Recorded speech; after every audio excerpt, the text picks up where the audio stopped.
经典演说篇啊，第159集，回顾第102到106集。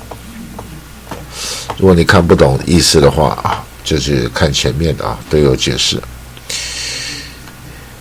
克林顿总统第2次的就职演说啊，这边当回顾啊，也或者当做一个英文听力练习。Second inaugural address of William Jefferson Clinton. My fellow citizens, at this last presidential inauguration of the 20th century, let us lift our eyes toward the challenges that await us in the next century. It is our great good fortune this time and chance have put us not only at the age of a new century, in a new millennium, but in the age of the bright new prospect in human affairs, a moment that will define our course and our character for decades to come. We must keep our old democracy forever young, guided by the ancient vision of a promised land. Let us set our sights upon the land a new promise. The promised America was born in the 18th century out of the bold conviction that we are all created equal. It was extended and preserved in the 19th century when our nation spread across the continent, saved the Union, and abolished the awful scourge of slavery. Then in turmoil and triumph, the promise exploded onto the world stage to make us the American century. And what a century it has been.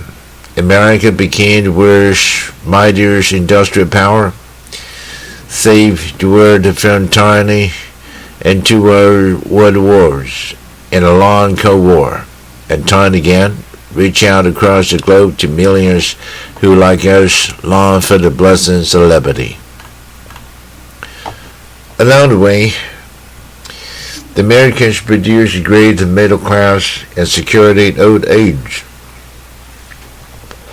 built unrivaled centers of learning and opened public schools to all, split the atom and explored the heavens, invented the computer and the microchip, and deepened the wellspring of justice by making a revolution in civil rights for African Americans and other minorities, and extended the circle of citizenship, opportunity, and dignity to women. Now for the 3rd time, the new century is upon us, and another time to choose.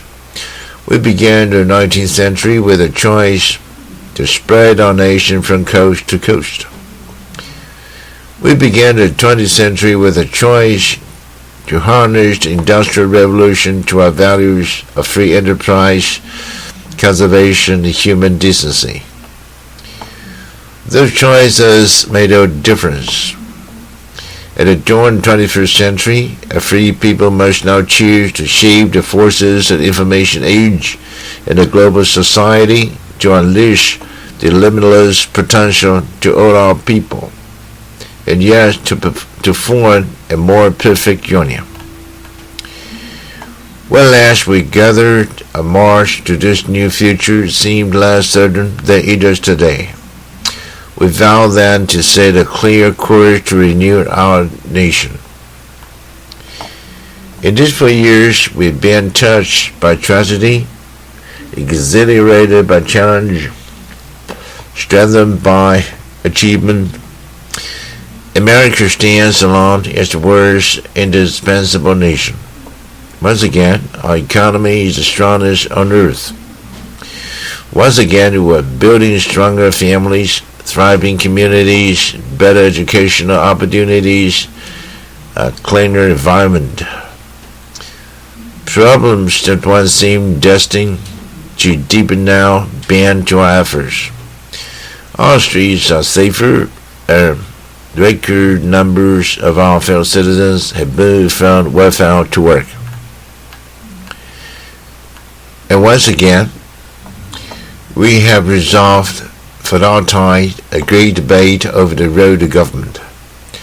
Today we can declare government is not a problem, and government is not a solution.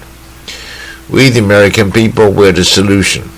Our founders understood that well and gave us a democracy strong enough to endure for centuries, flexible enough to face our common challenges and advance our common dreams in each new day.